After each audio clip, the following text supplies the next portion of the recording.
প্রতাপগড় বিধানসভা কেন্দ্রে সিপিএম এর বিরুদ্ধে ফের সন্ত্রাসের অভিযোগ। এবার বিদ্যাসাগর এলাকায় সিপিএম এর দুষ্কৃতীদের হাতে আক্রান্ত শাসক দলের এক নেত্রী। ঘটনায় গোটা বিধানসভা কেন্দ্রে তীব্র উদ্বেগ সৃষ্টি হয়েছে শাসক দলীয় সমর্থকদের মধ্যে। প্রতাপগড় বিধানসভা কেন্দ্রে ফের রাজনৈতিক উত্তেজনা চরমে। অভিযোগ উঠেছে সিপিএম এর দুষ্কৃতীদের হাতে শারীরিক নিগ্রহের শিকার হয়েছেন শাসক দলের এক সক্রিয় মহিলা নেত্রী অর্পিতা বিশ্বাস দে। গত 34 ঘন্টা আগে ঘটনাটি ঘটেছে বলে অভিযোগ। স্থানীয় সিপিএম নেতা রতন দাস ও তার অনুগামীরা পরিকল্পিতভাবে এই হামলা চালিয়েছে। আক্রান্ত অর্পিতা দেবীর দাবি, তাঁকে প্রাণে মারার চেষ্টা করা হয়েছিল। কোনো মতে পাশের এক বাড়িতে আশ্রয় নিয়ে তিনি প্রাণে বাঁচেন। তুমি কালকে মন্ডল থেকে আসার পথে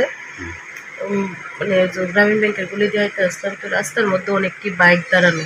তো আমি একজন মহিলা দেখতেছে, এর হাতে একটা ব্যাগ আসতো। তো তাদের আমি জিজ্ঞেস করলাম, দিদি এনে এতগুলো বাইক, এই কথাটা কয় কাজ আছে, মিটিং আছে। কিসের মিটিং? এই কথা কইতে দেরি রাস্তার লাইট টিপট করে নিপে গেছে গা।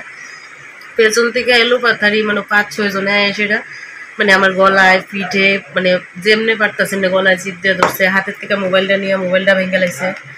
তখন কটা বাজে? সময় 8:30 সন্ধ্যার দিকে, রাতের দিকে 8:30।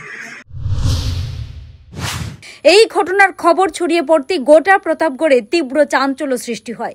আক্রান্ত নেত্রীর বাড়িতে ছুটে যান শাসক দলের মণ্ডল সভাপতি স্বপ্না দাস।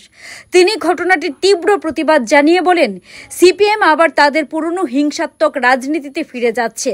সাধারণ মানুষ এর জবাব দেবে। নরেন্দ্র মোদীজি ছোঁয়া প্রকল্পে গড়ে যাচ্ছে।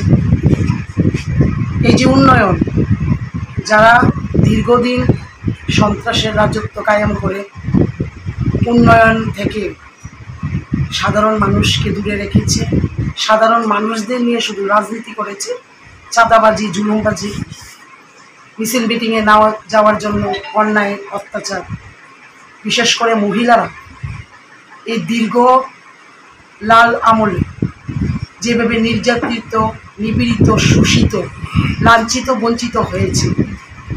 ওরা নারী সমিতি বলে, নারী দরুদি বলে, যতই চিৎকার করুক না কেন, আজকে তাদের সে চিত্রগুলি ধরা পড়ছে।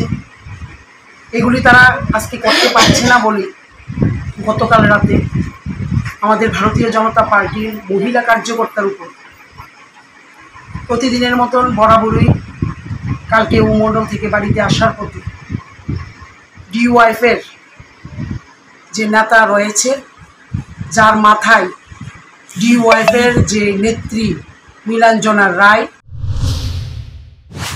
ঘটনার পর থেকে প্রতাপগড় জুড়ে শাসক দলীয় সমর্থকরা প্রতিবাদে রাস্তায় নেমেছেন। ক্ষোভ দেখানো হচ্ছে বিভিন্ন স্থানে। অভিযুক্তদের দ্রুত গ্রেফতার ও দৃষ্টান্তমূলক শাস্তির দাবি তুলেছেন তারা। শাসক দলের সমর্থকদের অভিযোগ, এই ঘটনার পেছনে কলকাঠি নাড়ছে দলেরই আরেক নেত্রী নীলাঞ্জনা। তার বিরুদ্ধে অভিযোগ, তিনি পরিকল্পিতভাবে প্রতাপগড়ের রাজনৈতিক পরিবেশ অশান্ত করতে চাইছেন। নেত্রী অর্পিতা বিশ্বাস দে বর্তমানে শারীরিকভাবে অক্ষম অবস্থায় শয্যাশায়ী। তার বক্তব্য অনুযায়ী, আমাকে রতন দাস ও আরও কয়েকজন মিলে ঘিরে ধরে মারধর করে, এমনকি মারার চেষ্টা করে। এটা নিছক হেনস্থা নয়, হত্যার চেষ্টা। স্থানীয় রাজনৈতিক মহলে এই ঘটনার নিন্দার ঝড় উঠেছে। কেউ কেউ বলছেন, রাজনীতিতে মতভেদ থাকতেই পারে, কিন্তু এইভাবে মহিলাদের উপর আক্রমণ একেবারেই গ্রহণযোগ্য নয়। এইদিকে শাসক দলের জেলা নেতৃত্ব জানিয়েছে, এই ধরনের ঘটনা এক মুহূর্তের জন্য সহ্য করা যাবে না। প্রশাসনের কাছে তারা লিখিত অভিযোগ দায়ের করেছে। পুলিশ অভিযুক্তদের খোঁজে তল্লাশি শুরু করেছে বলে জানা গেছে। Bureau report, headlines Tripura national.